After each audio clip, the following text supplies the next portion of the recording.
Welcome back to the Final Score podcast, guys. We are in round 2 of the NBA playoffs. So I'm going to be giving you guys some predictions. I'm going to be reacting to all the game 1 so far. Let's get right into it, man. I don't know what the hell we got going on here, but it is what it is. Let's get into it. The Knicks, 76ers. Joel Embiid is already announced to be out tonight. Not good for Philly at all. At all. Not a good look. Not liking their chances without Embiid, honestly. That was the one thing I thought they had going for them. Maxey does have a good history against New York, too, but it's just not going to be enough this time around, man. Especially if OG is playing the way he did Game 1. Game 1, New York, that was damn near full potential New York. The New York Knicks we wanted to see all year. Instead, we got the team that, oh, shit, yo, Knicks won 5 straight. And then, oh, yo, what's going on with the Knicks? And then, oh, yo, Knicks are burning again. And then, oh, they cool off. Like, they've been very up and down, up and down. They need to stay consistent because even in the playoffs, they be having their moments these past couple of years. Like we just saw, they went down 2-1 against Hawks just like that. And I feel like sometimes Knicks, it's just weird. Like they'll be burning and then they cool off, burning, cool off. I'm hoping Knicks stay the course, run over Philly, and they should. I got Knicks winning this in 5. I think Philly will sneak 1 with or without Embiid. And that's it, man. It should be another great series from Jalen Brunson. I'm expecting Towns to be motivated. Bridges and OG should be motivated, especially Bridges for all the hate he's been receiving lately. So Knicks should take care of business, and this should be a quick series. We're going to talk about the other Eastern Conference matchup. Pistons, Cavs. Tough one to predict because both of these teams have been kind of underwhelming so far, I feel like. Tobias Harris has been balling his ass off, thankfully. Without that, Pistons wouldn't even be playing right now. And they just, what we saw all regular season has been a problem in the postseason as well. During the year, they were able to get by with their, stingy defense. Cade doing just enough, getting enough support from all the other guys like Tobias, Duncan, Duran was having an all-star year, but once playoff starts and you get into that half-court offense, things change, and things have changed for Detroit indeed because Duran has not been it. Duncan Robinson has been cold. He just had his first good game last night, honestly. It was a good one. Fucking Tobias Harris has been, again, one of their saving graces. Averaged 22 and fucking 8 versus my Orlando Magic. Ridiculous, and he continued to have a good performance game 1. And was a reason why they won. Well, he wasn't the reason. He was a key reason why they won game 1. Cleveland Cavaliers, inconsistency all around. I feel like some days the starting 5 doesn't do enough. Some days it's like Mobley. They're not all clicking at once, ever. It's either Mobley and Mitchell, Harden's off. Allen and Harden, Mitchell's off. Mobley, Harden, Mitchell, Allen ain't doing shit. Like, all 4 of these guys got to have a good game together. All 4 of these guys got to come together and win this damn chip, man, because they should be right up there, bro. This roster is Harden, Mitchell, Mobley, Allen is crazy, bro. Like, especially in a weak Eastern Conference, they should make noise. They should be a threat to make it to the finals. And right now, it's not looking like it, like, at all. They're already down 1-0. I'm still picking them to win the series, though, in 6. I think Cavs are going to win this series in 6.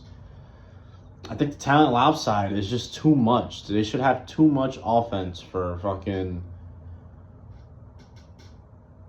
Detroit. My worry is, though, is when you watch that Toronto and Cleveland series, it's just like I said, like I feel like you could tell Toronto wanted that shit more. Like they had more, like they wanted that dub. Cavs kind of just simply out-talented them.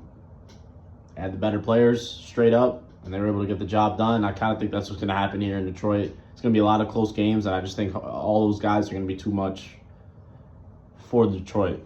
But what Detroit got going for them is, 1, Cade Cunningham, straight up. Cavs don't got a soul for that man at all. At all. They threw a variety of bodies on him game 1, but it's like none of them could do shit. Their best he did see more doubles off rip game 1 than he did against the fucking Orlando Magic. So maybe that could do something, but that opened up opportunity for Duncan to fucking start hitting some shots and Tobias to cook up. So I don't know. The way I'm talking, it does sound like Detroit might win this one, but I'm still going to roll with the talent in Cleveland. I have faith. Mitchell and Harden, they got to go to at least the conference finals, right? And win or lose, it's a double of a season for Detroit, man. They're pretty young. They could just run it back next year and see if they can continue on what they got going on, get more chemistry within the team.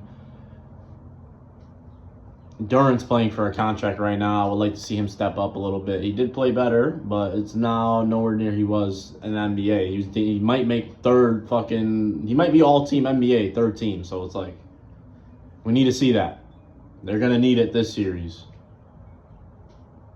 Let's move on to the West, though, because we got the Thunder and the Lakers. And OKC is damn good at eliminating a scoring guard. I feel like every year they usually have every series they've won, one of the guards usually is struggling, bro, or they just take them out of the game. And game one, Reeves, he ain't do shit. And if he ain't doing shit, Lakers got no chance, unfortunately. And I want to see Chet Holmgren be more aggressive all the time. He's kind of like a bucket, bro. He was working Ayton and Jackson Hayes. They ain't have an answer for him. And I don't think they will all series. And SGA is going to play even better. I don't see Lakers getting a win in this one. I don't see any Marcus Smart, Luke Kennard heroics this time around. And it's over for LA. I do got a sweep. Predicting OKC 4-0s them and heads into the Western Conference Finals 8-0. Last up, Timberwolves, San Antonio Spurs. Great game one off rip. Mike Conley showed out. It was a full all-around team effort for many, and I'm surprised by that because usually they just be relying on the starting five. But when Ant Edwards' first game back and he came off the bench, they needed others to step up, and they did. Mike Conley showed out. Jaden McDaniels has been outstanding this playoffs, right along with Rudy Gobert. Randall hit some clutch baskets. Love the approach by Minnie. They were not scared of Wemby, bro. They just kept going at him. And it doesn't sound like it's a formula for success because obviously Wembanyama breaks the fucking record for blocks game one, but that shit low-key worked, bro. At the end of the game, I feel like Wemby was I'm not saying because he could have just had an off day, but I feel like he put a lot of energy on defense, and that played an impact in him not having a huge offensive performance as well because, like I said, they were just attacking that paint, and I love it. I don't know if this is the formula for success. On San Antonio's side, I don't know, man. Sometimes it's the full team shows up, and then other games it's all they got is Castle and Wemby, or all they got is Castle Harper and Wemby, or all they got is Fox and Wemby. They're another team that not everyone's always all clicking at the same time. So far in the playoffs, in regular season we've seen it all year. That's why it's very confusing so far in this postseason. I'm a little disappointed in De'Aaron Fox as well. He hasn't really been doing shit, and I think he made the All-Star team this year type shit. And he's a guy that used to average 25 type shit in Sacramento. He's supposed to be here to be the secondary star, for sure. And right now he'd be we're neck and neck with Castle. And that's not, San Antonio wasn't expecting that. They can't be happy with that. They can't.